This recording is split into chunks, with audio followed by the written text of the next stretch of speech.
All right, here we go. I'm gonna have to do some videoing today.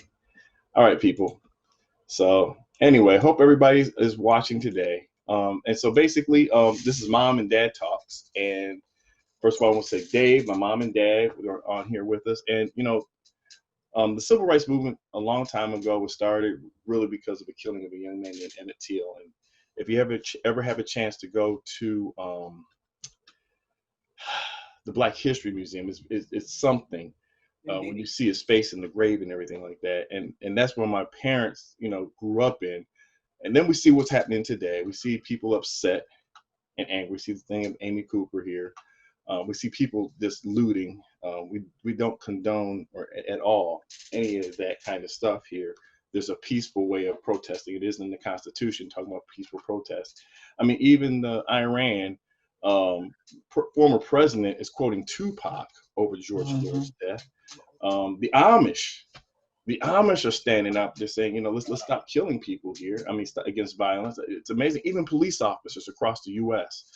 are slamming George Floyd's killings, demanding arrest of killer cops and turning your badge and stuff. And so we commend those men in blue, because I have family members who are officers, and we do uphold the law. The CNN crew getting arrested on live TV. I mean, that was just like, wow, they were filming and got arrested. And I think that just kind of like what's going on here. And this was very powerful. They're not going to show this on film, but the officer got separated from his squad. And these men put a wall of protection around him. Now, you notice none of the guys came close, but just in case anybody was going to act crazy with this man, they were going to stand and protect him, put their lives in front of him. That's not going to get shown on TV, and that's a shame. And look at these guys. They weren't trying to kill him or anything like that. They were taking pictures, and they weren't being bad. They weren't carrying weapons or anything like that. And when you love this, I love this part about seeing a wall of people protecting other people. They didn't have to do that. They didn't have to put themselves in front of it. A human wall of protectors. So the country we have a lot to think about here. In 2005, at a conference at the National Academy, Neil deGrasse, if you don't know who he is, Tyson, responded to a question about whether genetics differences might keep women from working as scientists. He said that his goal to become an astrophysicist was hands down the path of most resistance through the forces of society. He continued, my life experience tells me when you don't find blacks in sciences, when you don't find women in the sciences, I know these forces are real, and I had to survive them in order to get where I am today. So before we start talking about genetic differences, you got to come up with a system where there's equal opportunity. Then we can start having that conversation. And so there, Mom and Dad, unfortunately, you guys had some experiences.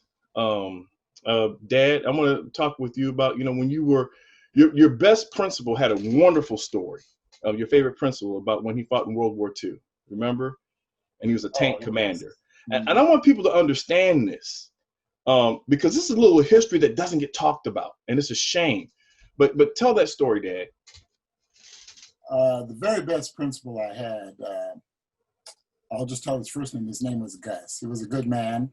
And when he became principal, a lot of the teachers were kind of weary of him becoming a principal. And I was kind of, drawing along, kind of weary, because Gus was known as a hard, tough man. And one day, Gus called me in the office and told me that he served in the Battle of the Bulge. And he was the tank commander. And every one of his crew were Black people. He said that was the best experience in his life. Wow. Because Gus was raised and born in Nebraska.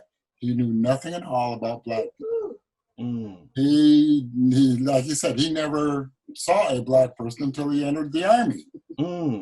But through that experience of him and the tank crew, and how they were together in that tank, and how they fought together and saved his life a couple of times, he had a deep respect for all Black people. And that's an experience that a lot of Caucasians don't have. They don't have that one-on-one interaction with Black people. As a Black person living here in the United